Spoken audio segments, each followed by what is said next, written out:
sama-sama mengambil bahagian dalam perbahasan Rang Undang-Undang Keselamatan Cyber 2024. Yang berhormat Yang di-Pertua,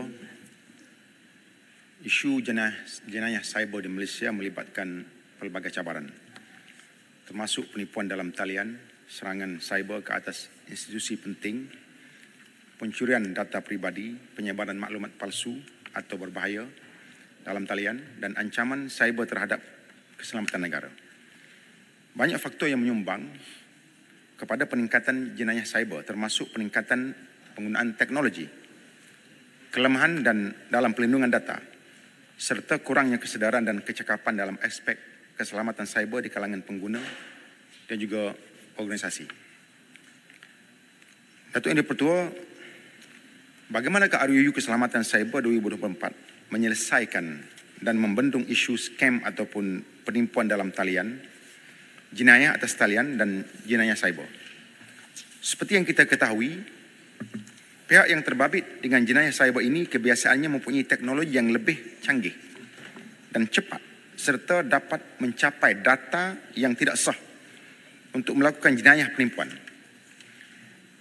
Adakah pandangan dan cadangan pihak berkepentingan telah diambil kira sebelum dan semasa RUU Keselamatan Cyber 2024 digubal? Dan bilakah RUU ini akan mula berkuat kuasa? Apakah kadar keberkesanan terkini kerajaan menangani ancaman serangan cyber membabitkan organisasi yang berurusan dengan data pribadi?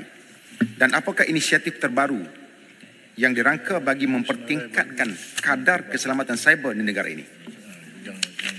Yang berhormat Datuk Yang di-Pertua, dalam isu punca kuasa menteri, iaitu saya merujuk kepada pasal 61, 62 dan 63.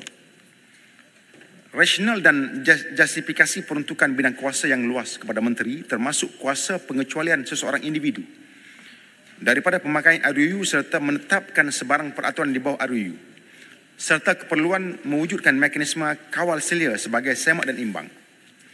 Di bawah Seksyen 47-3 Akta Keselamatan Cyber Singapura 2018 misalnya, sebarang pindaan kepada jadual dikendaki untuk dibentangkan kepada Parlimen sejurus disiarkan dalam warta.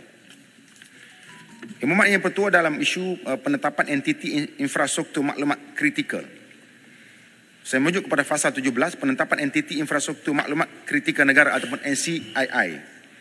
Apakah asas pertimbangan kerajaan dalam penetapan entiti NCII secara khusus serta implikasi yang terlibat, termasuk kewajipan entiti berkenaan untuk mengambil penilaian risiko keselamatan cyber dan audit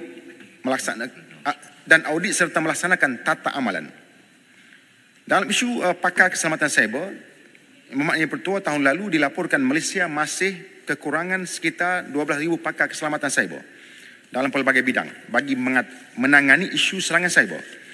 Soalannya, apakah perancangan terperinci pihak kerajaan bagi meningkatkan kepakaran tenaga mahir tempatan sejajar dengan keperluan industri keselamatan cyber?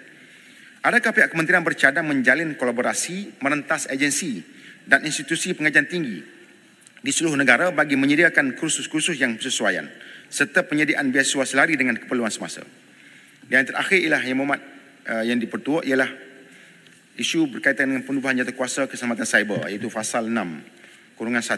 Soalannya, apakah pendekatan khusus kerajaan dalam usaha mengharmonikan kerangka kerja dalam ruang lingkup ekosistem keselamatan cyber yang sedia ada, termasuk strategi keselamatan cyber Malaysia 2020 sehingga 2024 dan pelan pengurusan krisis cyber negara serta rangka kerja yang sedang dibangunkan seperti Cyber Security 2024-2029 bagi memastikan keberkesanan, kawal selia dan tindakan penguasaan mengambil kira kelompangan undang-undang keselamatan cyber serta ancaman cyber baharu di sebalik teknologi yang pesat. Terima kasih, Datuk Yang di-Pertua.